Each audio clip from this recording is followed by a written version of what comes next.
Hello everyone, welcome to Study IQ. Study IQ में शुरू करेंगे वोकेबुलरी का वीडियो नंबर 9।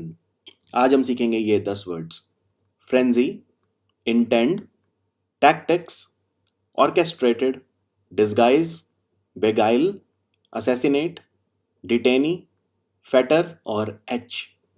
तो ये हैं हमारे 10 वर्ड्स। ये हमारा क्विज है। पहले हम देखते हैं फ्रेंजी। फ्रेंजी मतलब होता है एक ऐसी अवस्था जब व्यक्ति बिल्कुल पागल हो जाए। यहाँ पे पागल का मतलब ये है जैसे क्रोध से पागल हो जाए, एकदम आवेश में आ जाए। तो आवेश या पागलपन एक एक ऐसी अवस्था जब आदमी को यही ना पता हो कि वो क्या कर रहा है। कई बार ऐसा होता है कि हम इतने क्रोध में होते हैं कि हमें यही नहीं पता हम क्या कर रहे हैं। उस वक्त हम कुछ भी कर बैठते हैं। अंग्रेजी में एक कहावत है, what starts in anger ends in Shem. इसका मतलब समझा देता हूं। यानी जो भी चीज गुस्से से शुरू होती है वो हमेशा वो शर्मिंदगी में ख़त्म होती है। कहने का मतलब गुस्से में हम वो चीज़ करते हैं जिससे बाद में हमें पछतावा होता है, और उसके अलावा कोई हमारे पास वो नहीं बचता। पछतावे के अलावा कोई विकल्प नहीं बचता। तो इसलिए कहते हैं क्रोध नहीं करना चाहिए। तो कई बार तो आदमी इतना क्रोध में होता है, इतना आवेश में होता है, एकदम जैसे एकदम बेसुध हो गया हो, यानी डेलेरियम। डेलेरियम में होना यानी एकदम बेसुध हो जाना। एक तरह से अनकॉन्शियस जैसे हो जाता है कि चेतना ही ना हो, अचेतन। एक जैसे आदमी की चेतना ही मर जाती है। अचेतन, बेसुध, आवेश में होना, तो उन्माद की स्थिति में होना, पागलपन, सनक, एक सनक चढ़ जाती है, उसको बोलते हैं फ्रेंजी। बहुत ही हाई इमोशंस उस वक्त होते हैं, इतने हाई कि आदमी अपना दिमाग, अपना जो विवेक है उसको खो बैठता है। विवेकशील नहीं रहता उस वक्त, एकदम विवेकहीन हो जाता है। इनसैनिटी बोलते हैं उसे, या मेनिया भी बोल सकते हो। तो फ्रेंजी समझ गए क्या होता है। और इसका उल्टा क्या होगा? इसका उल्टा होगा जो व्यक्ति एकदम काम हो, एकदम सीरीन, कामनेस, एकदम शांति, सेरेनिटी, क्वेट्यूड, अगेन शांति, स्टिलनेस, एकदम ठहराव, व्यवहार में एकदम ठहराव। कोई हमें कुछ भी बोले हम अपनी चेतना नहीं खोएंगे, कोई हमें कुछ भी बोले हम अपना विवेक नहीं खोएंगे। ये अगर एक व्यक्ति में आज के समय में कोई सबसे बड़ी क्वालिटी होती है तो वो ये कि वो किसी के कुछ बोलने पर अपनी चेतना ना खोए, अपना धैर्य ना खोए, अपने मन की शांति ना खोए। कोई हमें अगर उकसा ना सके तो उससे बड़ी क्वालिटी आज के समय में नहीं है, ऐसा कहा जाता है। तो हमें धीर बनना है। धीर कौन होता है? धीर वो होता है जिसको आसानी से भंग ना किया जा सके, जिस व्यक्ति को आसानी से उकसाया ना जा सके। तो इसका उल्टा क्या हो गया? कामनेस, सेरेनिटी, क्विट्यूड या स्टिलनेस। तो फ्रेंजी में आके आदमी कभी किसी का मर्डर भी कर सकता है। जैसे यहाँ पे एग्जांपल देखिए, distraught by the death of his wife the man attack the thieves in a frenzy. अपनी पत्नी के देहांत की वजह से एक व्यक्ति बहुत ही ज़्यादा डिस्ट्रॉट था। डिस्ट्रॉट मतलब सदमे में होना, बहुत ही ज़्यादा दुख, अत्यंत पीड़ा में होना। तो उसने क्या किया? उसने जो चोर थे उनको अटैक कर दिया, उनके ऊपर हमला बोल दिया इन अ फ्रेंजी। ठीक है। और फ्रेंजी का इस्तेमाल हम हमेशा इस तरह करते हैं, in a frenzy, in a frenzy. The incredible Hulk goes into a frenzy when he turns green, becoming impossibly strong. जब हल्क को गुस्सा आता है, जब हल्क इन अ फ्रेंजी में आता है, इन अ फ्रेंजी या इनटू अ फ्रेंजी दोनों ठीक है। तो इनक्रेडिबल हल्क ये एक पात्र है, सुपर हीरो है। तो वो क्या हो जाता है? ग्रीन हो जाता है, हरे रंग का हो जाता है, और बहुत ही ज़्यादा मजबूत, स्ट्रांग हो जाता है, बहुत बड़ा हो जाता है कद में। तो इन अ फ्रेंजी, राइट। जैसे for example, the the accused killed the जज इन अ फ्रेंजी। जैसे मान लो कोई जज है, उसने जो फैसला है वो सुनाया किसी मुकदमे का, और उसमें जो एक्यूज था, जो अभियुक्त था, जिस पे मुकदमा चल रहा था, जिस पे इल्ज़ाम लगा था, जो मुजरिम था, अभी मुजरिम ठहराया नहीं गया था, मुलजिम बोलते हैं, यानी कि वो अभी एक्यूज है, मतलब दोष उस पर लगा है, अभियुक्त है वो, तो वो उसके खिलाफ चला गया होगा। तो एक्यूज ने क्या किया? वहीं पे जज को मार दिया। ही किल्ड द जज इन अ फ्रेंजी। फैसला सुनते ही वो एकदम फ्रेंजी में आ गया, आवेश में आ गया, पागलपन में आ गया, एकदम बेसुध हो गया, और उसने जज को ही मार डाला। अगला शब्द है इंटेंड। कभी आपने सुना है कि मेरी इंटेंशन ऐसी नहीं थी, यानी मेरा मतलब वो नहीं था, मेरा अभिप्राय वो नहीं था, बुरा मत मानिए, मेरा इंटेंशन नहीं था, यानी मैंने डेलिब्रेट नहीं किया, मैंने अपनी मर्जी से नहीं किया, बस हो गया। ठीक है, डेलिब्रेट नहीं था, इनवॉलंटरी था, एकदम अपने आप, मतलब मेरे पास कोई विकल्प ही नहीं था। ठीक है, मैंने अपनी मर्जी से नहीं किया, मेरी इंटेंशन ये नहीं थी। आप मेरी बातों का बुरा मत मानिए, मेरी इंटेंशन आपको हर्ट करने की नहीं थी, आपको दुख पहुंचाने की नहीं थी। तो इंटेंशन वर्ड कहाँ से बना? इंटेंशन तो नाउन है, लेकिन वर्ब है intend. When you intend something, जब आप कुछ इंटेंड करते हैं मतलब आप वो करना चाहते हैं, आपका इरादा है वो करने का, आपका विचार है वो करने का। ठीक है, फॉर एग्जाम्पल अब इसको कई तरह से यूज़ किया जाता है। जैसे for example when I grow up I will be a doctor, जब मैं बड़ी होंगी तो डॉक्टर बनूंगी, यानी मेरी इंटेंशन है ना डॉक्टर बनने की। तो she is intended to become a doctor, यानी डिटरमिंड, वो डिटरमिंड है एकदम, उसने ठान ली है कि हाँ मैं तो डॉक्टर बनूंगी। तो एक इंटेंशन का जो इंटेंड वर्ब होता है इसका मतलब होता है डिटरमिन, या आपकी इच्छा, आपकी इच्छा, विश आपका, या फेट। फेट मतलब डेस्टिनी, कि मैं चाहती हूँ मेरे भाग्य में लिखा हो कि मैं डॉक्टर बनूंगी, मेरा फेट ये हो। ठीक है, मेरा फेट। डिटरमाइन, टू डिटरमाइन मतलब डिटर्मिनेशन, डिटरमाइन से बना डिटर्मिनेशन, ठान लेना। तो टू डेस्टाइन और डिजाइन द फ्यूचर, यानी अपने फ्यूचर को डिजाइन करना, आपका भविष्य कैसा होगा उसका निर्माण करना, उसके सेंस में इंटेंड आता है। दूसरा कॉमन, जैसे फॉर एग्जाम्पल मैं विचार कर रहा हूँ, मेरा इरादा है, इरादा करना यानी मेरी सच में इच्छा है ये करने की, तो मैं इंटेंड कर रहा हूँ। जैसे टू हैव प्लान और पर्पज इन माइंड, जब आपके दिमाग में कोई प्लान या पर्पज होता है, जब आपके दिमाग में कोई प्लान या पर्पज होता है तो उसको बोलते हैं इंटेंट, किसी चीज की चाह रखना। ठीक है, विचार होना या विचार रखना। अगर मैं पूछता हूँ do you intend to visit my place, क्या तुम्हारी ये चाह है, क्या तुम्हारा ये इरादा है, क्या तुम्हारी ये इच्छा है कि तुम मेरे घर आओ? Do you intend to visit my place, कि तुम मेरी जगह पे आओ, मेरी प्लेस पे आओ, मेरे घर आओ। Do you intend to do that? तो इंटेंड मतलब इरादा रखना।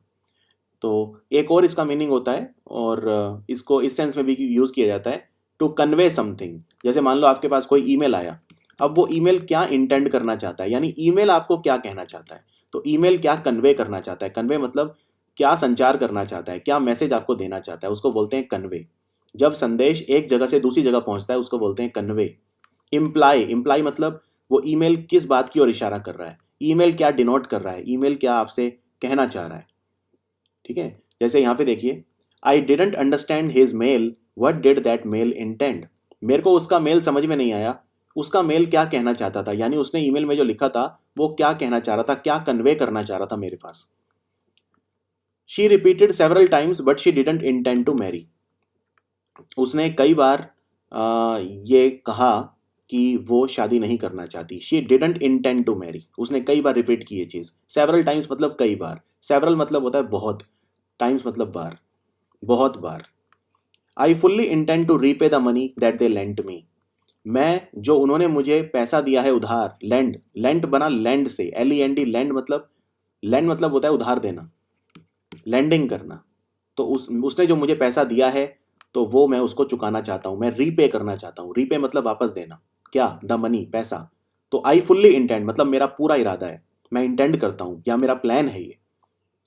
क्लियर हुआ? इंटेंड का मतलब कोई विचार रखना, आपका विचार होना, कोई नियत रखना, अभिप्राय, प्रयोजन, आपका प्रयोजन क्या है, आप क्या इंटेंड करते हैं, आपका अभिप्राय क्या है, आप क्या कहना चाहते हैं, क्या चाह रखते हैं, क्या इरादा रखते हैं, तो वो होता है इंटेंट।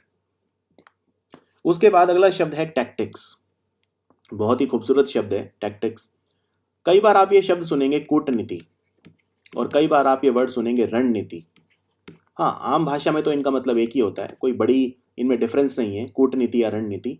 बस एक छोटा सा फर्क होता है, अंतर्राष्ट्रीय संबंधों में, इंटरनेशनल रिलेशंस में जो रणनीति होती है वो लंबे समय के लिए होती है, कूटनीति छोटे समय के लिए होती है। ठीक है ना?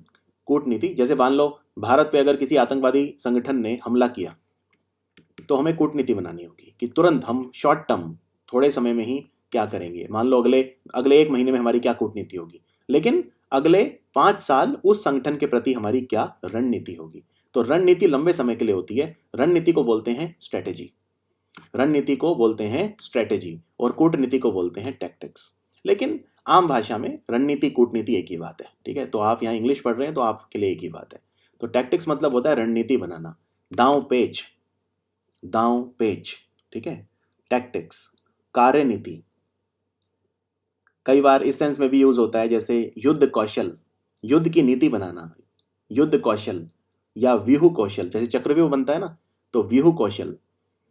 एक skillful method to achieve something, कुछ अचीव करने के लिए, कुछ पाने के लिए रणनीति बनाना, तो उसको बोलते हैं टैक्टिक्स। अब एक अलग अलग सेंस में यूज कर सकते हो। इसका समानार्थी शब्द है स्ट्रेटेजी। टैक्टिक्स, स्ट्रेटेजी मैंने बता दिया, कूटनीति, रणनीति। या मैनूवर, जैसे शतरंज खेलते हैं तो शतरंज में हम क्या बनाते हैं, भाई मेरा घोड़ा यहाँ पे है और मेरा घोड़ा 2.5 चाल चल के यहाँ तक जाएगा, फिर यहाँ जाएगा और उसकी रानी को मार देगा, तो मैंने एक बनाई है रणनीति, यानी मैनूवर कर रहा हूं मैं। मैनूवर, मैनूवर मतलब कुशलता, कौशल, चालाकी, दांव चलना। तिकड़मबाजी, कई बार बोलते हैं तिकड़मबाजी या पैंतरेबाजी, वो पैंतरेबाजी कर रहा है, तिकड़मबाजी कर रहा है, कुछ ना कुछ तिकड़म बिठा रहा है, ठीक है, दांव खेल रहा है, दांव चलना, चाल चलना, वो है मैनूवर। तो वो भी स्ट्रेटेजी एक तरह की।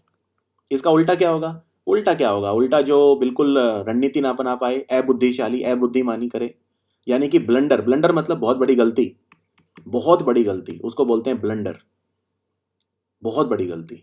अनवाइज, अनवाइज मतलब जो वाइज होता है मतलब बुद्धिमानी, वाइज है वो, बुद्धिमान है। अनवाइज मतलब क्या, अनवाइज मतलब अबुद्धिमानी, मूर्खता यानी कि, ठीक है, मूर्खता। इनजुडिशियस, इनजुडिशियस मतलब भी होता है मूर्खता, बिना सोचा समझा, जो सोच के ना किया हो, जो कार्य सोच के ना किया हो। इनजुडिशियस मतलब जिसमें सोच ना हो, जिस कार्य में सोच ना हो, इनजुडिशियसली किया, ठीक है। तो ब्लंडर, अनवाइज, इनजुडिशियस, टैक्टिक्स का उल्टा। एग्जाम्पल देखते हैं। The ministers are using delaying tactics to postpone the bill yet again. जो मंत्री हैं वो क्या कर रहे हैं, बार बार अपनी डिलेइंग टैक्टिक्स यूज कर रहे हैं। डिलेइंग मतलब होता है किसी चीज को पोस्टपोन करना, किसी चीज को लंबा खींचना, डिले करना, ठीक है, डिले करना। आज मैच होने वाला था लेकिन अब वो 4 दिन बाद होगा, यानी पोस्टपोन हो गया है, तो वो डिलेइंग टैक्टिक्स यूज कर रहे हैं, जानबूझ के बिल को लंबा खींच रहे हैं जिससे वो पास ना हो पाए। तो वो बिल को पोस्टपोन करना चाह रहे हैं, स्थगित करना चाह रहे हैं, हो सकता है अगले सत्र तक पोस्टपोन करना चाह रहे हैं। तो डिलेइंग टैक्टिक का इस्तेमाल करना, यानी ऐसी रणनीति बना रहे हैं डिले, जिससे डिले हो जाए बिल, उसको पोस्टपोन करने के लिए, डिलेइंग टैक्टिक्स। इसी तरह से the employers used scare tactics to force their employees to return to work. Employer मतलब वो होता है जो नौकरी देने वाला, और एम्प्लॉय होता है जो नौकरी कर रहा है, यानी कर्मचारी। तो एम्प्लॉयर कौन होगा, आपका स्वामी, आपका बॉस जो नौकरी दे रहा है, कंपनी का मालिक, वो एम्प्लॉयर होगा। तो अब एम्प्लॉयज हो सकता है काम पे ना आ रहे हो, तो एम्प्लॉयर ने क्या किया, स्केयर टैक्टिक यूज करी। स्केयर मतलब होता है किसी को डराना, तो डराने की रणनीति का इस्तेमाल किया। ये कहा होगा कि भाई अगर काम पे नहीं आए तो नौकरी से निकाल दूंगा, या हो सकता है ये कहा हो कि सैलरी कट हो जाएगी। ये सब क्या है, स्केयर टैक्टिक्स हैं, डराने की रणनीति है, डराने की चालें हैं ये, ठीक है। तो समझ में आया टैक्टिक्स मतलब, टैक्टिक्स, स्ट्रेटेजी, मैनूवर, बहुत अच्छे शब्द हैं सारे के सारे। ब्लंडर बहुत कॉमन है वैसे, अनवाइज, इनजुडिशियस इत्यादि। अब मान लो एक वर्ड है इनजुडिशियस, तो इनजुडिशियस मतलब क्या होगा, जब आप ज्यादा सोचेंगे नहीं, ठीक है, सोच समझ के कदम उठाना। तो सोच समझ के कदम उठाने का मतलब हो गया जुडिशियस, इसका उल्टा। जब इनजुडिशियस है, बिना सोचे समझे कार्य करना, तो जुडिशियस मतलब क्या है। अब मान लो मैं कहता हूं कि एक बिल्डिंग है और एक बिल्डिंग में 10 परिवार हैं और पानी आता है सिर्फ 5 लीटर रोज, तो मैं कहूंगा पानी का इस्तेमाल जुडिशियसली करो। जुडिशियसली मतलब अब आपको विचार करना पड़ेगा, काफ़ी सोच समझ के पानी यूज़ करना पड़ेगा क्योंकि पानी की कमी है। तो पानी का इस्तेमाल हम सबको वैसे ही जुडिशियसली करना चाहिए। Clear, judiciously. ऑर्केस्ट्रेट, बहुत ही अच्छा शब्द है ऑर्केस्ट्रेट। ऑर्केस्ट्रेट का मतलब होता है कोई योजना बनाना। अब ये योजना किसी भी चीज़ की हो सकती है, हो सकता है किसी युद्ध की योजना बनाना, किसी बम फोड़ने की योजना बनाना। इनफैक्ट ज़्यादातर वर्ड मैंने जो मीडिया में सुना है ये वो यही होता है कि फॉर एग्जांपल कोई आतंकवादी संगठन है लश्कर ए तोयबा, तो लश्कर ए तोयबा ऑर्केस्ट्रेटेड दी अटैक्स, यानी लश्कर ए तोयबा ने ये अटैक्स ऑर्केस्ट्रेट किए। ऑर्केस्ट्रेट किए मतलब प्लान किए, पूरा वो रचा, प्लान रचा। ऑर्गेनाइज किए यानी उनका प्रबंधन किया। ऑर्गेनाइज करना मतलब किसी चीज को प्रबंधन करना। और दूसरा ऑर्केस्ट्रेट का मतलब पॉजिटिव वे में भी होता है, जैसे शादी में जो इल्जाम होता है वो सब भी ऑर्गेनाइज करना होता है। प्रबंधन करना कोई बुरा शब्द नहीं है, प्रबंधन करना यानी मैनेज करना चीजों को, राइट, मैनेज करना। मैनेजमेंट एक टेक्निक होती है, लेकिन ऑर्केस्ट्रेट का एक मतलब ये भी होता है गुप्त रूप से योजना बनाना, किसी चीज की योजना बनाना, कई बार युद्ध की योजना बनाना, कई बार किसी को परेशान करने की, किसी का नुकसान करने की योजना बनाना, जैसे बम फोड़ने की योजना बनाना। तो इसका समानार्थी शब्द क्या हो गया, ऑर्गेनाइज। ऑर्गेनाइज मतलब किसी चीज का प्रबंधन करना, किसी चीज को व्यवस्थित करना, राइट, किसी चीज को व्यवस्थित करना। अरेंज, अरेंज करना मतलब वही किसी चीज को अरेंज करना। ब्लूप्रिंट, ब्लूप्रिंट क्या होता है, किसी चीज का नक्शा। नक्शे से मतलब यहाँ पे वो नहीं है, मानचित्र से नहीं है, नक्शा मतलब किसी काम को करने के लिए उसका नक्शा तैयार करना, कि कैसे करोगे इस काम को, उसका ब्लूप्रिंट तैयार करना, राइट।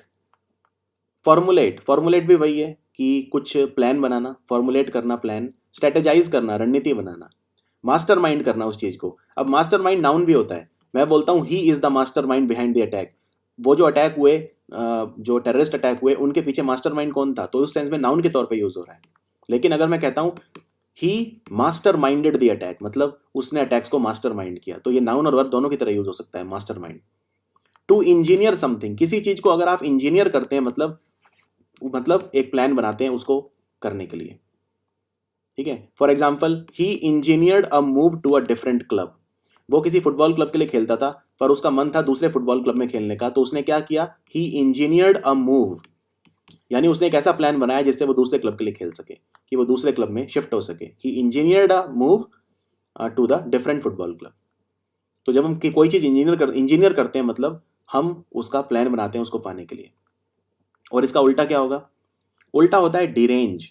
अब एक तो होगा कि भाई कोई प्लान बनाना प्रॉपर, कोई कुछ चीज व्यवस्थित करना, एक उसको डिरेंज कर देना। डिरेंज मतलब एकदम उलट पुलट कर देना, बिगाड़ देना, ठीक है, लटका देना, सब अस्त व्यस्त कर देना, हंगामा कर देना, सब उधेड़ बुन एकदम बिल्कुल वो कर देना, सब कुछ उलट पुलट कर देना, बिखेर देना किसी चीज को, उलझा देना किसी चीज को, अव्यवस्थित कर देना किसी चीज को।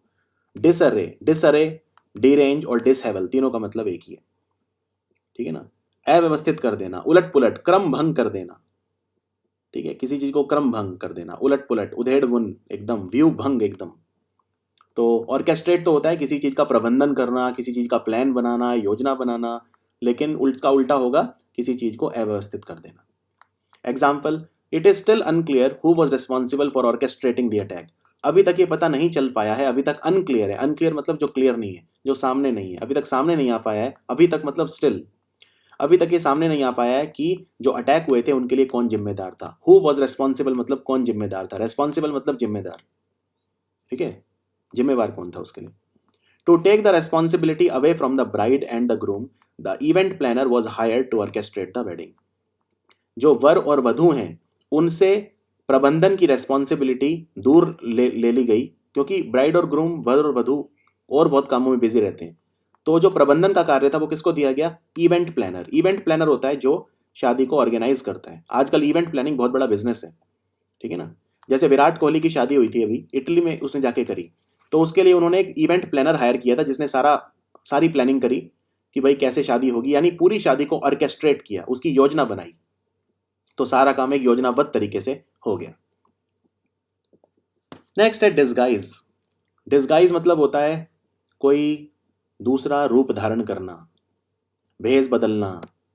जैसे कई बार आपने ये वर्ड सुना है ब्लेसिंग इन डिस्गाइज, ये बहुत कॉमनली यूज होता है इंग्लिश में। ब्लेसिंग इन डिस्गाइज क्या होता है, मान लो मेरे पैर में चोट लग गई, मेरे पैर में चोट लग गई, इस वजह से मेरी ट्रेन छूट गई, बाद में उस ट्रेन का एक्सीडेंट हो गया और कोई भी यात्री जिंदा नहीं बचा, तो क्या मैं दुखी होऊंगा? हाँ, एक बार तो दुखी होऊंगा, पैर में चोट लग गई तो मैं कहूँगा अरे क्या हो गया। बाद में मुझे पता चला जो मेरी ट्रेन छूट गई उसका एक्सीडेंट हो गया और कोई भी यात्री नहीं बचा, तो मैं तो शुक्र मनाऊंगा। यानी कि ये एक छुपा हुआ आशीर्वाद था, ब्लेसिंग इन डिस्गाइज। ये जो मेरे पैर में चोट लगी थी ये क्या थी, ब्लेसिंग इन डिस्गाइज, यानी कि भेष में ब्लेसिंग, आशीर्वाद आया था। समझ गए?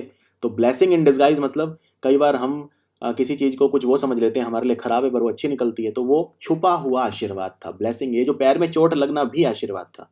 तो यही कहा जाता है कि भगवान जो है उसके हर उसमें हमारे लिए आशीर्वाद ही होता है। बस हमें क्या चाहिए, यकीन चाहिए, भगवान पे यकीन चाहिए। अगर यकीन हम कर लेंगे तो हर चीज में आशीर्वाद ही छुपा होता है। अगर हमें बुखार भी होगा उसमें भी कुछ अच्छा होगा, कुछ आशीर्वाद होगा। इसलिए कहते हैं जो होता है अच्छे के लिए होता है। तो डिस्गाइज मतलब होता है कंसील द आइडेंटिटी। कंसील मतलब छुपाना, आइडेंटिटी मतलब पहचान। जब आप अपनी असली पहचान छुपाते हैं तो यानी कि क्या कर रहे हो, आप अपने आप को डिस्गाइज कर रहे हो। कई बार लोग अपने टैलेंट को डिस्गाइज करते हैं, अपनी प्रतिभा को छुपाते हैं, राइट। तो इसका सिनोनिम क्या होगा, इम्पर्सोनेट। इम्पर्सोनेट मतलब किसी और रूप का, किसी और व्यक्ति का रूप धारण कर लेना। मान लो मैं अगर बिल्कुल हूबहू डोनाल्ड ट्रंप का बन जाता हूं और लोगों को धोखा देना शुरू करता हूं, डोनाल्ड ट्रंप बन जाता हूं मैं, तो मैं उसको इम्पर्सोनेट कर रहा हूं, तो मेरे को जेल में डाल दिया जाएगा, पकड़ा गया तो। किसी और का रूप धर लेना, किसी और का रूप धर लेना। जैसे फॉर एग्जाम्पल, अब जो रावण था, जब वो सीता को हरने आया था तो उसने एक साधु को इम्पर्सोनेट किया, ठीक है ना। वो एक, उसने अपने आप को डिस्गाइज किस रूप में करा, उसने एक सेंट के रूप में करा, एक साधु के रूप में करा, एक सेज के रूप में करा। सेज मतलब वो व्यक्ति जिसमें बहुत ज्यादा विजडम होता है, बहुत ज्यादा जिसमें विजडम होता है, बुद्धि होती है। जैसे साधु, बहुत ज्यादा उसको एक परम ज्ञान होता है, सेज बोलते हैं उन्हें, सेंट बोलते हैं, संत भी बोल सकते हो आप उसको, साधु भी बोल सकते हो आप उसे, असेटिक भी बोल सकते हो एक तरह से। तो इम्पर्सोनेट करना, कैमोफ्लाज, कैमोफ्लाज मतलब जैसे कहते हैं रंग बदलना। जैसे जो गिरगिट होती है वो कैमोफ्लाज करती है, ठीक है ना, यानी वो अपना असली कलर नहीं दिखाएगी, वो कुछ और भेष धारण कर लेगी, कुछ और रूप धारण कर लेगी, तो कैमोफ्लाज करना। मैस्करैड करना, मैस्करैड मतलब भी होता है छुपाना। मान लो किसी ने कोई एक चेहरा ढक लिया ऊपर, नकली चेहरा, तो उसने अपने अपने आप को क्या कर लिया, मैस्करैड कर लिया, मैस्करैड कर लिया, यानी कि अपना असली नहीं दिखा रहा, वो जो है वो कुछ और ही बन के हमारे सामने आ रहा है। कहते हैं ना, आजकल हर शख्स जो है वो नकाब पोश है, नकाब उसने ओढ़ रखा है, हर शख्स ने। या नकाब असली में मतलब ये नहीं कि उसने वैसे नकाब पहन रखा है, कहने का मतलब आजकल लोग दिखते कुछ हो रहे हैं और होते कुछ हो रहे हैं, उसका मतलब ये है कि हर व्यक्ति के चेहरे पे एक नकाब है आजकल। तो यानी हर व्यक्ति ने अपने आप को मैस्करैड कर रखा है, हर व्यक्ति वो नहीं दिखा रहा अपने आप को जो असली में है, उसने क्या कर रखा है, अपने आप को डिस्गाइज कर रखा है, छुपा रखा है, अपनी असली पहचान छुपा रखी है, कंसील कर रखी है, राइट। तो इसका उल्टा क्या होगा, उल्टा होगा एक्सपोज। मान लो कोई व्यक्ति है, मैंने उसकी असलियत सबको बता दी, मैंने उसे एक्सपोज कर दिया, यानी उसका नकाब उतार दिया। नकाब उतारना मतलब अनमास्क कर देना, या तो उसने मास्क पहन रखा है या मैंने उसको अनमास्क कर दिया, मतलब नकाब उतार दिया। अनवील, व्हील मतलब होता है क्या, व्हील मतलब भी होता है जो मुंह ढकने के लिए इस्तेमाल होता है, उसे व्हील बोलते हैं।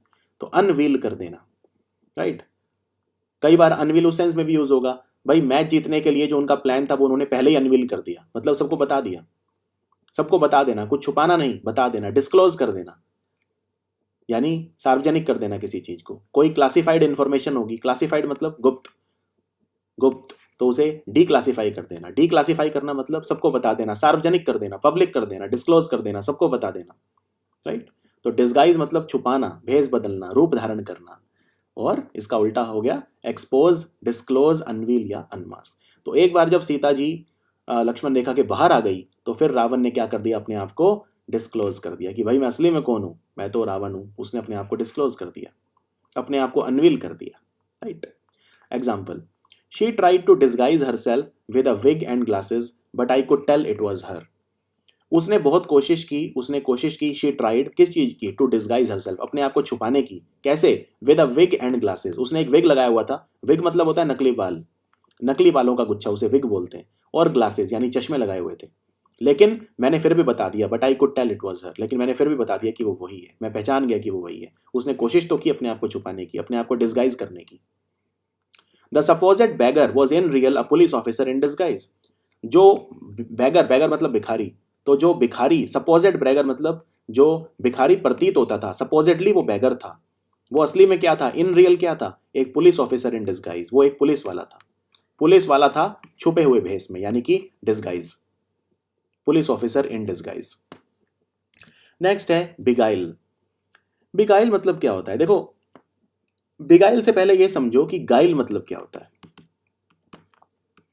गाइल मतलब होता है छल कपट, छल कपट, या तो आप किसी के साथ छल करो, कपट करो, तो गाइल, गाइल मतलब छल कपट। तो अगर आप बिगाइल, अब ये वर्ब की तरह यूज होता है, बिगाइल करना मतलब किसी को छल करना, किसी के साथ छल करना। अब छल करने के बहुत तरीके होते हैं, कई बार हनी ट्रैप भी होता है। हनी ट्रैप क्या होता है, और ये हमारे जो जवान हैं उनको निर्देश दिए जाते हैं कि आप स्त्रियों से मित्रता मत करिए, ठीक है ना, क्योंकि कई बार स्त्रियां गुप्तचर होती हैं, दूसरे देशों की गुप्तचर होती हैं। मैच फिक्सिंग में भी हुआ था ये, एक अभिनेत्री थी, उसने पहले हमारे क्रिकेट खिलाड़ियों से दोस्ती करी, ठीक है, उनको मोह लिया, उनको मोहित कर दिया, और बाद में मैच फिक्सिंग करने लगी उनके साथ। तो बिगाइल मतलब छल से मोह लेना, किसी को मोह लेना। उल्टा भी ठीक है, पहले मोह लेना बाद में छल करना, कहने का मतलब किसी को धोखा देना। बिगाइल मतलब होता है छलना, ठगना, किसी को मोहित कर देना, किसी को भुलावा देना, छल करना, किसी को खुश करना, राइट, बेवकूफ बनाना, फंसाना, रिझाना, लुभाना, इनफैचुएट, इनफैचुएशन क्या होता है? किसी की तरफ आकर्षण, कहते हैं ना इनफैचुएशन है, प्यार नहीं है, ये क्या है? इनफैचुएशन, सिर्फ अट्रैक्शन है कुछ समय का, भूल जाओगे। इनफैचुएट होना, आकर्षण पैदा करना। चीट, धोखा देना। बिविच करना, वही मोहना, मोह, किसी को मोह लेना और फिर ठग लेना, राइट। किसी पे अपना जादू डालना। सम्मोहित करना, अपने वशीभूत कर लेना, अपने वशीभूत कर लेना। कैप्टिवेट कर लेना, एकदम फंसा लेना अपने जाल में, एक पाश में फंसा लेना। पाश मतलब जाल, ठीक है, अपने मोह पाश में फंसा लेना, प्यार के पाश में फंसा लेना। एनचांट करना, अपनी तरफ लुभाना, रिझाना, राइट। समझ गए बिगाइल मतलब? तो दूर रहा करो, इस तरह के जो आकर्षण हो उनसे दूर रहा करो, ये आपको भटकाएंगे। तो यहाँ पे एग्जाम्पल देखिए, the car salesman tried to beguile the customer with an offer of free gas for a year. जो गाड़ी बेचने वाला विक्रेता था, सेल्समैन था, उसने कस्टमर को बिगाइल करने की कोशिश करी। कैसे? उसने कहा आपको 1 साल तक फ्री गैस मिलेगी, गाड़ी में आपको 1 साल तक गैस हमारी तरफ से फ्री। यानी एक तरह से वो कस्टमर को आकर्षित करना चाह रहा था इसकी तरफ, ठीक है। बिगाइल कभी भी डायरेक्ट चीटिंग नहीं होती, याद रखिए। बिगाइल मतलब ये नहीं होता कि हमेशा बिल्कुल नेगेटिव, कि एकदम वैसे चीट कर लेना, मतलब अपनी तरफ आकर्षित कर लेना। अब ये कस्टमर का ध्यान खींचना चाह रहा है, कस्टमर को सम्मोहित करना चाह रहा है इस ऑफर से, कि कस्टमर का दिमाग ही ना चले और वो गाड़ी खरीद ले, ये सोच के कि 1 साल तक फ्री गैस मिलेगी। After the restaurant owner used coupons to beguile customers, he saw a huge increase in sales. Restaurant जो था, रेस्तरा, होटल, उसके ओनर ने, उसके मालिक ने क्या किया? कूपन्स का इस्तेमाल किया कस्टमर्स को लुभाने के लिए, बिगाइल करने के लिए, और वो सफल भी हुआ। तो उससे उसकी सेल्स बढ़ गई, ह्यूज इंक्रीज इन सेल, तो उसकी सेल्स काफी बढ़ गई। तो बेगाइल का मतलब छल कपट भी होता है, लेकिन साथ ही साथ लुभाना, सम्मोहित करना, वशीभूत कर लेना, हनी ट्रैप कर लेना, इस सेंस में भी यूज होता है, ठीक है। नेक्स्ट है असैसिनेट। असैसिनेट करना मतलब किसी की हत्या कर देना। हत्या, हत्या जनरली असैसिनेट वर्ड हम यूज करते हैं जब कोई व्यक्ति जो है, उसको थोड़ा फेमस व्यक्ति जब होता है उसको मारा जाता है, तब हम ये यूज करते हैं असैसिनेट। मान लो कोई व्यक्ति है जो बिल्कुल पॉपुलर ही नहीं है, मान लो कोई मजदूर है, किसी ने मजदूर की हत्या कर दी, तो हम जनरली ये नहीं बोलते कि मजदूर को असैसिनेट कर दिया गया। जब किसी को धार्मिक कारणों के कारण या राजनीतिक कारणों के कारण उसकी हत्या हो जाए, तो हम ये वर्ड यूज करते हैं। अभी एक पत्रकार मारी गई थी, गौरी लंकेश, तो ज्यादातर मीडिया हाउसेस ने जो हेडलाइन प्ले किया था वो ये था, गौरी लंकेश असैसिनेटेड, ठीक है, क्योंकि ऐसा माना जा रहा था कि उसको धार्मिक कारणों से या राजनीतिक कारणों से उसकी हत्या की गई। हत्या, वध नहीं। हत्या और वध में क्या फर्क होता है? वध होता है जब किसी गलत आदमी को मारा जाता है, तो उसे वध कहा जाता है। जैसे अगर श्री राम है, तो हम ये थोड़ी कहेंगे श्री राम ने रावण की हत्या की, नहीं, वध किया, बुरे आदमी को मारा, पॉजिटिव चीज है ये, तो हत्या नहीं, हत्या नेगेटिव होता है। तो असैसिनेट करना मतलब राजनीतिक या धार्मिक कारणों से किसी की हत्या कर देना। बुचर कर देना, बुचर देखो वर्ब भी है और नाउन भी है। नाउन कैसे है? बुचर कसाई को भी बोलते हैं, कसाई को बुचर कहा जाता है, और बुचर वर्ब भी है। For example, he butchered the opposition, यानी वो खिलाड़ी इतना अच्छा खेला कि उसने ऑपोजिशन को क्या किया, अपने प्रतिद्वंदी टीम को क्या किया, बुचर कर दिया, यानी एकदम से खत्म कर दिया, ऐसा लगा कि बुचर कर रहा है वो, ठीक है। एक्सटर्मिनेट कर देना, एकदम बिल्कुल खत्म ही कर देना, एक्सटर्मिनेट एकदम मिटा देना, उखाड़ देना, एकदम विनाश कर देना, सत्यानाश कर देना किसी चीज का, राइट। एग्जीक्यूट, एग्जीक्यूट मतलब फांसी दे देना, एग्जीक्यूट वही खत्म कर देना, एग्जीक्यूट कर देना। और एग्जीक्यूट वर्ब के तौर पे भी यूज होता है, जैसे यहां भी वर्ब के तौर पे है एग्जीक्यूट करना, एग्जीक्यूशन यानी फांसी। और एग्जीक्यूट करना मतलब मैं अपना कोई प्लान एग्जीक्यूट कर रहा हूं, प्लान एग्जीक्यूट कर रहा हूं मतलब प्लान को रूप दे रहा हूं, प्लान को रूप दे दिया, अब मैं उसे कर रहा हूं, ठीक है ना, उसे क्रिया में ला रहा हूं, एग्जीक्यूट कर रहा हूं। लिक्विडेट, लिक्विडेट मतलब भी होता है खत्म कर देना। अब यहां पे लिक्विडेट का एक मीनिंग और भी होता है, जैसे लिक्विडिटी सुना है, तरलता, यानी पैसा डालना। मान लो रिजर्व बैंक ऑफ इंडिया बाजार में पैसा डालना चाह रहा है, यानी वो हमारी शेयर मार्केट को लिक्विडेट करना चाह रहा है, तो वो एक अलग लिक्विडेट है, लेकिन वैसे लिक्विडेट का मतलब होता है किसी चीज को खत्म कर देना, ठीक है, पूर्णतया नष्ट कर देना, बुरी तरह से किसी चीज का विनाश कर देना। और इसका उल्टा क्या होगा? उल्टा होगा एनिमेट। एनिमेट मतलब किसी चीज में प्राण डाल देना, एनिमेट किसी चीज में प्राण डालना। इसीलिए जिस चीज में प्राण होते हैं हम उसे क्या बोलते हैं? एनिमल, यानी पशु। एनिमेट, एनिमेटेड, एनिमेटेड, अगर कोई व्यक्ति बहुत एनिमेटेड है मतलब कैसा है? बहुत ही जिंदा दिल है, ऐसा लग, बहुत प्राण हो जिसमें, बहुत प्राण का मतलब बहुत जिंदा दिली, हंसमुख, सबको हंसाता हुआ, एनिमेटेड कैरेक्टर, जो कि कोई डल मोमेंट नहीं होगा उसके बारे में, जैसे बोरिस जॉनसन जो है ब्रिटेन के प्रधानमंत्री, उनके बारे में कहा जाता है बहुत एनिमेटेड कैरेक्टर है वो, मतलब हमेशा न्यूज़ में रहेंगे, कुछ ना कुछ करते ही रहेंगे, कुछ ना कुछ जिंदा दिली उनमें रहती है, ठीक है, बहुत ही एनिमेटेड कैरेक्टर है, डल नहीं है, उन there is never a dull moment, कभी भी कोई डल मोमेंट नहीं होता उनके साथ, चाहे अच्छी चीज़ों के लिए न्यूज़ में रहे चाहे बुरे, लेकिन एनिमेटेड है, हमेशा कुछ ना कुछ हो रहा है। रेज मतलब पालन पोषण करना, या तो किसी को खत्म कर दोगे आप या उसका पालन पोषण करोगे, उसको रेज करोगे। रिसरेक्ट करना, रिसरेक्ट करना मतलब किसी किसी मृत चीज को जीवित कर देना, रिसरेक्ट कर दिया, कहते हैं रिसरेक्शन ऑफ जीसस क्राइस्ट।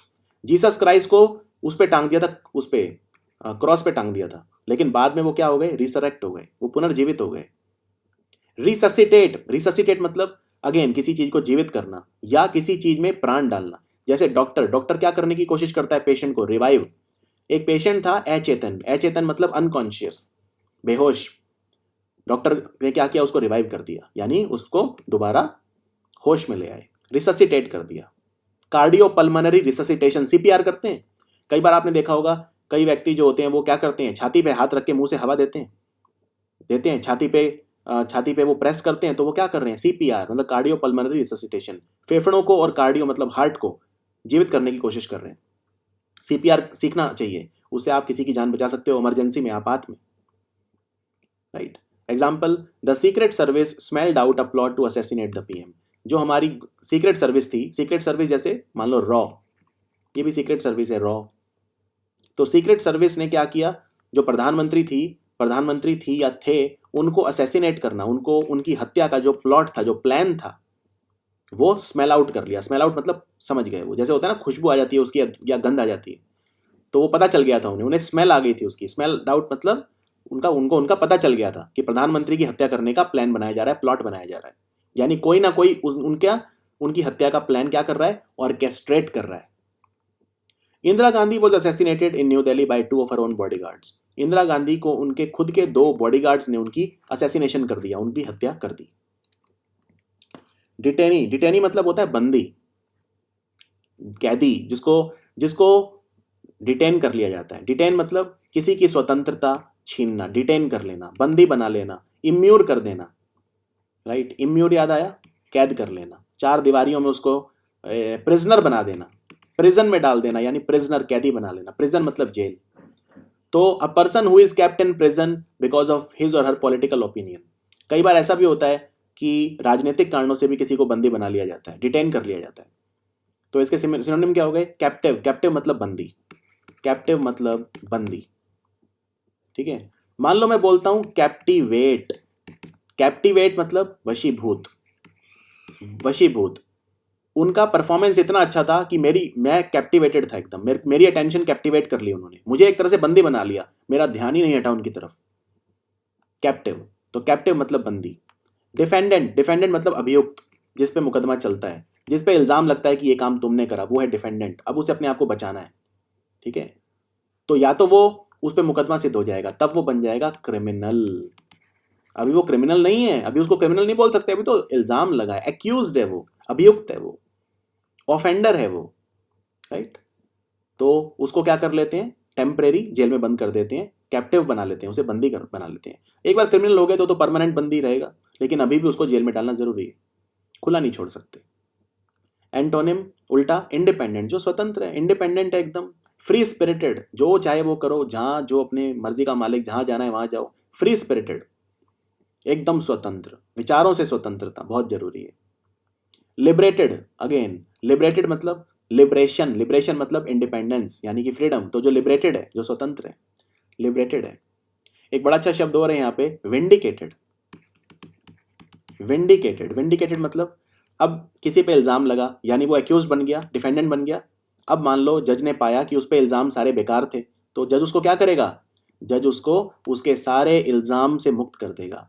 तो जब कोई व्यक्ति उस पे लगे जो भी इल्जाम है, जो ब्लेम है, उनसे मुक्त हो जाता है, तो वो विंडिकेट हो जाता है। विंडिकेटेड मतलब अगेन स्वतंत्र हो गया, किस चीज से, लगे हुए सारे इल्जाम से, सारे जो अपराध थे उसके ऊपर, जिसके लिए उसे जिम्मेवार ठहराया जा रहा था, वो विंडिकेट हो गया।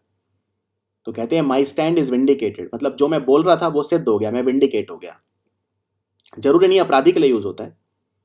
मान लो मैंने बोला कि भाई 2022 में रिसेशन आएगा, और 2022 में सबने कहा अरे आप तो कुछ भी बोलते हो ये वो, मैं इकोनॉमिस्ट हूँ, मैंने बोल दिया 2022 में मंदी आएगी, रिसेशन आएगा। अब खूब इल्ज़ाम लगे मुझ पे, खूब मेरी आलोचना होती है, और 2022 में अगर रिसेशन आ गया तो मैं क्या हो जाऊंगा? विंडिकेट, यानी मैं मुझ पर लगे सारे अपराधों से, सारे ब्लेम से मुक्त हो जाऊंगा। सारी लाछन जो मुझ पे लगेगी, जो भी मेरी चीचा लदर होएगी, जो भी मेरे पे मेरी तरफ बुरे अपशब्द मेरी तरफ लिए लोग बोलेंगे, सबसे मैं मुक्त हो जाऊंगा कि देखो मैंने जो बोला वही हुआ, विंडिकेट हो गया। बहुत ही इंपॉर्टेंट शब्द है विंडिकेट, और ऑलमोस्ट हर न्यूज़पेपर में रोज देखोगे आप ये vindicate. Example, the government has ordered the trial of all the detainees with in 6 month. सरकार ने कहा है कि जितने भी अभियुक्त हैं सबका ट्रायल खत्म हो जाना चाहिए 6 महीने के अंदर। ट्रायल मतलब क्या होता है? ट्रायल मतलब मुकदमा चलना। तो मुकदमा चलने के बाद जब मुकदमे का रिजल्ट आता है तभी पता चलता है वो क्रिमिनल है या वो उसने कोई काम नहीं किया था। ठीक है ना, निर्दोष था वो, उसने कोई वो नहीं किया था, यानी इनोसेंट था। इनोसेंट मतलब निर्दोष। कई बार इनोसेंट हम मासूम के लिए भी बोलते हैं, वो मासूम बच्चा, इनोसेंट बच्चा है। ठीक है, कई बार इनोसेंट का वर्ड हम उसके लिए भी बोलते हैं जो बहुत ज़्यादा, जिसमें चतुर चालाकी ना हो, कि ये तो इनोसेंट है यार, इसको तो कोई भी बेवकूफ़ बना सकता है, उसको भी बोलते हैं इनोसेंट। कई बार मासूम को भी बोलते हैं और निर्दोष को भी बोलते हैं। China based diplomats were reported as saying that the number of political detainees was much higher than the official figure. China में कुछ हमारे डिप्लोमेट थे, कुछ हमारे राजदूत थे, एम्बेसडर थे, उन्होंने ये रिपोर्ट करा कि चाइना में जो पॉलिटिकल डिटेनी है, यानी कि जो राजनीतिक कैदी हैं, उनकी संख्या बहुत ज़्यादा है, उतनी ज़्यादा जितनी ऑफिशियल चाइना ने बताई है उनसे कहीं ज़्यादा है। कई बार ऐसा भी होता है, लोग अपने पॉलिटिकल विरोधी को कैद करवा देते हैं उस पर 1000 इल्ज़ाम लगा के, ऐसा होता है। बांग्लादेश में देखा गया, बांग्लादेश में 2 ही पार्टी हैं, तो अवामी लीग पार्टी ने जो अपोजिशन की लीडर है उनको कैद करवा दिया, उन पर कई तरह के इल्ज़ाम लगा दिए, और शी जिनपिंग ने भी यही किया चाइना में। उस शी जिनपिंग जो है राष्ट्रपति चीन के, उनके जितने भी विरोधी थे राजनीतिक, वो सब आज कैदी हैं, उन सब पे करप्शन के इल्ज़ाम लगा दिए और उनको बंदी बना दिया, डिटेन कर दिया सबको। ऐसा भी होता है। अब हम आते हैं अगले शब्द पे जो है फेटर। फेटर का मतलब होता है बेड़ियाँ, जैसे पैरों में बेड़ियाँ डालते हैं, एंकल के अराउंड, ये जो पार्ट का हिस्सा, ये जो पैर का हिस्सा होता है ये वाला, इसे एंकल बोलते हैं। एंकल जो साइड से थोड़ा सा उठा हुआ होता है उसे एंकल बोलते हैं। तो बेड़ियाँ डाल देना पैरों में, किसी को रिस्ट्रेन करने के लिए। रिस्ट्रेन मतलब लगाम लगाना। कैदी को, प्रिजनर को रिस्ट्रेन करने के लिए क्या यूज होता है? बेड़ियाँ या आयरन्स, टेथर्स, बेड़ियाँ, राइट। शैकल्स, पैरों में बेड़ियाँ, कहते हैं शैकल्स ऑफ द माइंड। हम अगर ज़्यादा सोचते हैं तो हम अपने ऊपर शैकल्स लगा लेते हैं, अपने ऊपर ही हम बेड़ियाँ डाल लेते हैं, अपने ही दायरे को सीमित कर लेते हैं सोच सोच के। शैकल्स कहते हैं come out of the shackles, shackle से बाहर आ जाओ, बेड़ियों से बाहर आ जाओ। मैनेकल, हथकड़ियाँ, मैनेकल मतलब हथकड़ी, हथकड़ी भी लगाते हैं। एनस्लेवमेंट मतलब दास्ता, किसी को दास बना लेना। बेड़ियाँ डाल के क्या किया जाता है? एनस्लेवमेंट किया जाता है। इम्यूरमेंट, इम्यूरमेंट, इम्यूर समझते हो? कैदी, कैद करना, तो इम्यूरमेंट मतलब कैदी, कैद कर लेना। इम्यूरमेंट कर लेना मतलब फैटर कर लेना। कैप्टिविटी आ गया, कैप्टिविटी, कैप्टिविटी मतलब बंधक बना लेना, बंधक बना लेना। तो अगर मैं कैप्टिवेट हो रहा हूं, कैप्टिवेट, मैंने कहा था आपको परफॉर्मेंस इतना अच्छा था मैं कैप्टिवेट हो गया, मतलब मेरे को बंधक बना लिया एक तरह से, मैं हिल ही नहीं पाया, मेरा जो ध्यान था वो हिल ही नहीं पाया उनके परफॉर्मेंस से, मैं इतना कैप्टिवेटिंग था। तो इसका इस्तेमाल इस तरह से भी होता है। आप किसी भी चीज के बंधक बन सकते हैं, विचारों के भी बन सकते हैं। He was held captive by his on thoughts, यानी कि उसे अपने विचारों ने ही बंधक बना लिया।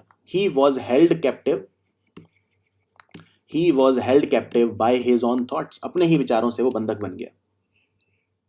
एंटोनिम उल्टा, फ्रीडम, फ्री है एकदम। इमेंसिपेशन, विंडिकेशन, विंडिकेशन मैंने आपको भी बताया था, किसी पे लगे हुए इल्जाम सारे अगर वो जाते हैं तो विंडिकेशन हो जाता है, फ्री हो जाता है। फ्रीडम, स्वतंत्र एकदम। इमेंसिपेशन, इमेंसिपेशन मतलब भी होता है स्वतंत्रता। तो ये सारे इसके एंटोनिम है। Example, his fear was the Fetter preventing him from going after his dream. उसका जो डर था वो असली फेटर था, यानी वो असली बेड़ियां थी जो उसको आगे बढ़ने से रोक रही थी, यानी वो प्रिवेंट कर रही थी उसे, उसको रोक रही थी आगे बढ़ने से, यानी उसको उसके ड्रीम पाने से, उसको उसका लक्ष्य पाने से, उसका स्वप्न जो है वो सिद्ध करने से। क्या था? उसका डर, उसका डर ही वो फेटर था, वो बेड़ियां थी, असली बेड़ियां तो उसका डर था। The budget crisis is a fetter to the city's plan for repairing the highways. जो हमारा शहर है उसका प्लान ये है कि जो हाईवे हैं, राजमार्ग हैं, उनको रिपेयर किया जाए, उनका जीर्णोद्धार कराया जाए, उनकी मरम्मत कराई जाए। लेकिन बजट क्राइसिस ने बेड़ियां डाल दी हैं, मतलब बजट ने अलाउ नहीं किया। अब अगर बजट ही नहीं देंगे तो कैसे हाईवे रिपेयर होंगे? तो एक तरह से बजट क्राइसिस की वजह से उसने एक फेटर का काम किया, बेड़ियों का काम किया, लगाम लगा दी उसने हमारे प्लान्स के ऊपर। हम तो राजमार्ग को रिपेयर करवाना चाह रहे थे पर लगाम लग गई हमारे प्लान पर। फेटर, शैकल्स, मैनिकल्स, बहुत अच्छे वर्ड हैं, सारे के सारे बहुत इंपॉर्टेंट है। एच, एच मतलब क्या होता है? एच मतलब होता है छप जाना। कोई चीज मेरे दिमाग में छप गई, ठीक है ना। मैंने इतनी बार स्टैटिक जीके पढ़ी हुई है कि आज मेरे दिमाग में सब कुछ एकदम एच्ड है। एच्ड, ईडी लगा दो मतलब छपा हुआ है, एच्ड है एकदम। और एच का एक मतलब ये भी होता है, जैसे नक्काशी करके भी तो छाप सकते हैं। जैसे कई लोग क्या करते हैं, कई लोग पेड़ पे अपना नाम छाप देते हैं, एच कर देते हैं। कई लोग पत्थरों के ऊपर अपना नाम एच कर देते हैं। कभी आप देखने जाना कहीं भारत में तो खासकर प्रेमी खासकर क्या करते हैं, पत्थरों वगैरह के ऊपर अपना नाम लिख देते हैं। कहीं मैं घूमने गया था, वहां पे पत्थर के ऊपर लिखा था राधा, यहाँ भी कोई नाम लिखा था और बीच में हार्ट बना था। अक्सर इस तरह की चीजें होती हैं, एच्ड, यानी नक्काशी करना, कुछ छापना, ठीक है, कोई इंप्रेशन क्रिएट करना। इंप्रेशन। सिनोनिम, स्कल्प्ड, जैसे जो वो होता है खोदने वाला, स्कल्पचर। स्कल्पचर मतलब जो काट के वो निकाला हो। एक पत्थर है, पत्थर को स्कल्प्ट कर दिया, स्कल्पचर बना दिया, बुत बना दिया पत्थर से, तो क्या करेगा वो? कार्व करेगा। पहले पत्थर ऐसा था, अब एक मूर्ति बन गई अगर, तो ये सारी चीज क्या कर दी? सारी हटा दी ना। खोद के निकालना कुछ, स्कल्प्ट करना, खोदना, गढ़ना। डिग मतलब खोदना, रूप देना किसी चीज को। एनग्रेव मतलब जैसे कई लोग अपने घर के बाहर अपना नाम एनग्रेव करा लेते हैं, पत्थर के ऊपर अपना नाम गढ़वा लेते हैं। एनग्रेव करवाना, एच करवाना, छापना, नाम छपवा लिया। मेरे हाथ में मेरा हाथ अगर आपने फोटोज में देखा हो तो उस पर ओम मैंने एनग्रेव करवाया हुआ है। ओम, ये आजीवन रहेगा। अक्सर गांव वगैरह में तो पहले होता था, या लोग ऐसे टैटू बनवा लेते हैं पूरे जीवन जो रहते हैं, तो वो उन्होंने टैटू क्या करवा लिया अपनी बॉडी पे? एनग्रेव करवा लिया, इम्प्रिंट करवा लिया, छपवा लिया, इंस्क्राइब करवा लिया, राइट। या पत्थर से कोई चीज बनती है तो स्कल्पचर बोलते हैं ना, स्कल्पचर सुना होगा आपने। स्कल्पचर है, मूर्ति है, खोद के बनाई है। पत्थर पर खोद कर चित्र बनाना, उत्कीर्ण करना, नक्काशी करना, किसी चीज को अंकित करना, काट कर चित्र बनाना, तराशना, मूर्ति बनाना, रूप देना, तो ये होता है एच, छप जाना। इसका उल्टा क्या होगा? अब या तो आप कोई चीज छापोगे या बनाओगे या उसको खराब कर दोगे। इरेज मतलब मिटा देना।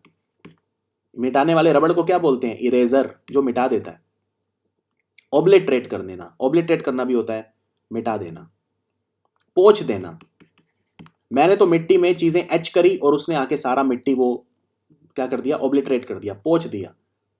रब करके, रब करना मतलब घीसना किसी चीज को घीसना, घीस के उसने सारा वो रब कर दिया।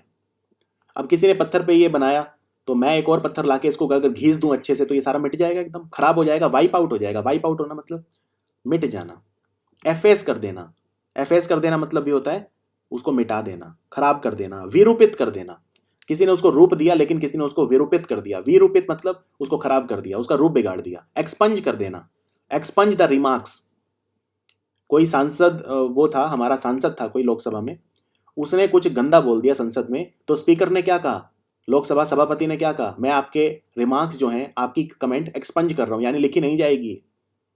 एक्सपंज कर देना मतलब मिटाना, ठीक है ना, किसी चीज को मिटाना। वाइप आउट कर देना, खराब कर देना, वाइप आउट कर दिया एकदम। वाइप आउट का मतलब यह भी होता है खत्म कर देना। उसका पूरा जनरेशन, पूरा परिवार उस बीमारी से वाइप आउट हो गया। वाइप आउट मतलब खत्म हो गया, right. Example, young lovers in the park usually etch their initials into the tree with a heart in the middle. जो युवा प्रेमी होते हैं कई बार पार्क में क्या करते हैं, अपने जो नाम है, नाम के पहले अक्षर यानी इनिशियल्स, वो पेड़ में एच कर देते हैं। कि भाई मान लो कोई पेड़ है, ये मैं साफ कर देता हूं, तो ये पेड़ है, पेड़ का तना है, तने में लिख दिया भाई ए, कोई किसी का नाम ए से था और किसी का टी से था, ए लव्स टी, यानी अपने नाम के इनिशियल्स क्या किए? एच कर दिए पेड़ के अंदर। करते हैं। The incident of 26/11 remain etched on her memory for years. 26/11 का आतंकवादी हमला उसके दिमाग में एच हो गया, यानी छप गया, मिटा ही नहीं, फिर हमेशा के लिए छप गया उसके दिमाग में। 26/11 वो भूल ही नहीं पाई। सदमे से उबर ही नहीं पाई, तो उस सेंस में भी एच यूज होता है। अब हम करते हैं आज का पैरा। पिछले एपिसोड में हमने देखा, इन द लास्ट एपिसोड हमने मोटू राम और पतलू राम की कहानी पढ़ी थी, उसी को कंटिन्यू करते हैं। तो पिछले वाले में आपने देखा था कि जो मोटू राम था उसने सत्ता हथियार ली थी और पतलू राम को एग्जाइल कर दिया था, यानी उसको देश निकाला दे दिया था। तो पिछले एपिसोड में हमने देखा we saw how Motu Ram exile Patlu Ram in a frenzy. Motu Ram ने एक आवेग में आके, बेसुध होके, फ्रेंजी में आके, ठीक है ना, क्रोध में, अत्यधिक क्रोध में आके, फ्रेंजी, एकदम उन्माद की स्थिति में आके पतलू राम को देश निकाला दे दिया। Those memories of his exile got etched in his son's mind. तो पतलू राम जो था, उसका जो बेटा था, ठीक है, उसके बेटे के दिमाग में कि उसके बाप को निकाला गया, तो उसके एग्जाइल की, यानी उसके निकाले की जो मेमोरी थी, जो याद थी, वो हमेशा के लिए एच हो गई। And there was only vendetta on his mind. Vendetta मतलब बदला लेना, प्रतिशोध, वेंडेटा, रेट्रीब्यूशन। तो उसके दिमाग में सिर्फ एक ही चीज थी, वो थी वेंडेटा, बदला, प्रतिशोध। He intended to attack the new king. उसने डिसाइड किया कि जो नया राजा है यानी मोटू राम, वो उसने इंटेंड किया, मतलब उसने ये चाह रखी, उसने ये निर्णय लिया, इच्छा रखी कि वो उसको अटैक करेगा। उसने ठान लिया, डिटरमिन कर लिया, इंटेंड कर लिया कि वो नए राजा को अटैक करेगा, यानी मोटू राम को अटैक करेगा। He discussed the war tactics with his father. उसने जो युद्ध की रणनीति थी, जो टैक्टिक थी, कूटनीति जो थी, वो अपने फादर यानी मोटू राम के साथ डिस्कस करी। Together they orchestrated a plan to get their kingdom back. दोनों ने मिलके एक प्लान ऑर्केस्ट्रेट किया, यानी एक योजना बनाई, गुप्त योजना, जिससे उनकी सत्ता उन्हें वापस मिल सके, उनका जो राज्य है, किंगडम, राज्य उन्हें वापस मिल सके, get back. According to the plan, the son had to disguise himself as a women to beguile Motu Ram's henchman outside the fort. Plan के हिसाब से, प्लान क्या था? प्लान के हिसाब से the son had to disguise himself as a women. जो बेटा था, यानी कि जो पतलू राम का बेटा था, उसे अपने आप को डिस्गाइज करना था एज अ वुमेन। उसे अपने आप को एक नारी की तरह डिस्गाइज, यानी नारी के भेष में जाना था, ठीक है। उसने अपने आप को डिस्गाइज करा नारी के भेष में। क्यों? To beguile Motu Ram's henchman. Motu Ram का जो हेंचमैन था, जो उसका सबसे वफादार जो सेवक था, हेंचमैन, उसको क्या करने के लिए? बिगाइल करने के लिए, उसको बेवकूफ बनाने के लिए, उसको सम्मोहित करने के लिए। क्योंकि मोटू राम का जो हेंचमैन था वही उसे बचा रहा था, ठीक है। जो इंपॉर्टेंट राजा होते हैं उनको कौन बचाते हैं? उनके जो सेवक होते हैं, मंत्र, वो होते हैं जो उनके मंत्री या सेनापति। तो उसको बिगाइल करने के लिए उसने नारी का भेष बनाया। तो उसने अपने आप को कैसे डिस्गाइज किया? पतलू राम के बेटे ने एज अ वुमेन, एक महिला की तरह, किले के बाहर, outside the fort. And meanwhile a gunman would assassinate Motu Ram. और वो सेनापति को बिजी कर लेगी, वो महिला सम्मोहित कर लेगी, बिगाइल कर लेगी, अपने सम्मोहन में डाल देगी, वशीभूत कर लेगी, बेवकूफ बनाएगी, चीटिंग करेगी, छल कपट करेगी, इतने जो एक गनमैन अंदर जाएगा और वो असैसिनेट कर देगा मोटू राम को, और वो मोटू राम की हत्या कर देगा। सब कुछ प्लान के मुताबिक गया। Everything went as per the plan, everything went according to the plan. और फाइनली क्या हुआ? फादर सन डुओ, जो वो दोनों लोग थे, डुओ मतलब दो लोग, फादर और सन, उनको उनका राज्य वापस मिल गया, यानी पतलू राम को उसका राजपाट वापस मिल गया। Soon after that, the henchman was made a detainee and ordered to be put into fetters. और उस henchman का क्या हुआ, जिसको उस महिला ने वो किया था, उसको डिटेनी, उसको कैदी बना लिया उन्होंने, और उसको बेड़ियों में डाल दिया, फेटर्स में डाल दिया। तो ये कहानी थी, और आई होप ये आपको समझ में आई होगी। अब वो क्वेश्चन भी कर लेते हैं जो हम हर बार करते हैं। एच का उल्टा क्या होता है? ठीक है, एच मतलब कोई चीज छप जाना, नक्काशी करना, वो सब होता है एच, ठीक है। उसका उल्टा कार्व करना भी वही होता है, स्कल्प्ट करना भी और इम्प्रिंट करना भी वही होता है। तो इसका उल्टा हो गया ऑब्लिटरेट। ऑब्लिटरेट मतलब किसी चीज को खराब करना, किसी चीज को भंग करना, किसी बनी हुई चीज को तोड़ देना, किसी चीज का को विरूपित कर देना, उसका रूप छीन लेना उससे, राइट, खराब कर देना, पोंछ देना, मिटा देना, ऑब्लिटरेट करना, इसका उल्टा हो गया आंसर बी। बिगाइल, बिगाइल का सिमिलर मीनिंग क्या होता है? ठीक है, बिगाइल मतलब छल कपट करना।